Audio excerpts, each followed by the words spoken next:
Hi guys, I'm Chris from Pinetop Jackson, coming to you from under the gray December skies of the Pacific Northwest. Today I have a story to talk about that comes from the desert. My friend Brian from Pickin and Flippin' has this crazy guitar made by Hondo. Look at this thing. This is called the Sting. We're going to talk about it, and even though it's down in Arizona, you're going to get to hear it play. Stay tuned.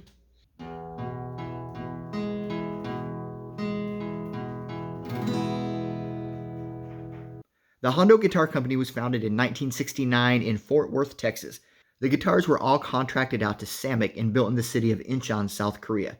Now, there were a couple model lines that were built in Japan, but if you own a Hondo, you can be pretty certain it was made in Korea. The name Hondo was most likely taken from the John Wayne movie. Some have said that it came from the town of Hondo, Texas, but that town is 300 miles from Dallas-Fort Worth, and I just think it's more likely that they were searching for a patriotic American-sounding name. And what's more American than a John Wayne Western? Hondo started by making cheap acoustics, but really got rolling in the copy game. Of course, they made copies of Fender and Gibson, but also Teisco, Dan Electro, Rickenbacker, BC Rich. Hondo has made well over 400 distinct models. In 1983, Honda started producing their own original designs. The first ones were the H1 and its companion, the H2. The H1 had a single humbucker and this wicked pointy headstock. The H2 had a pair of single coil pickups and a more subdued, almost Teisco looking headstock. The next year is when Brian's headless guitar was introduced. Check out this 1984 ad featuring Wonder Woman, model H-795 The Sting. It was released with a companion guitar too, the model H-797 UFO. And check this out, it was designed to look like it was cut out of the body of the Sting. This is bizarre, man. Look at the volume knob up on the top there, and it has the same headstock as the H1 from the year before. The Sting is, of course, a headless design. It has a maple set neck with rosewood fretboard, two 4.75-inch scale. The pickups are Hondo's X14 humbuckers, which were built to the same specs as the DiMarzio K10, which is itself pretty much the same as the DiMarzio Super 2. It has a three-way switch up here, volume and tone knobs on the lower bout, with the model named the Sting. The bridge was made by Schaller. It's called a Winomatic bridge with fine tuners.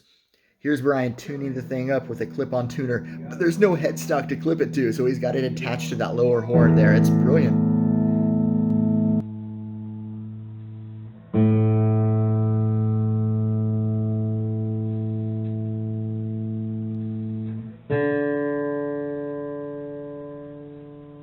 The Sting was available in three finishes, the red, black, and a two-tone metallic red-yellow finish. The Sting and its little companion, the UFO, came out in 1984, but I cannot seem to determine what year production ceased, how long they were available, or how many actual units were produced. If you look up Hondo the Sting guitar, you will eventually come across an internet rumor that I must address, and that is that there were only 50 of these guitars made. I want so bad to debunk this myth, but the info just is not available, and that fact is the exact reason why this rumor still rolls around today. Look, these were mass-produced guitars. They were not some special limited run. I'll grant that the extreme shape could be off-putting. The majority of the guitar-buying population wasn't going to be buying it, even in the mid-'80s. And so production numbers were very likely much less than, say, a Hondo Strat.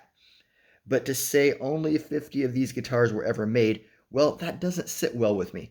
That comes across like an online seller who takes advantage of the lack of available information and fabricates a statistic to justify charging much more for an item than what it's worth.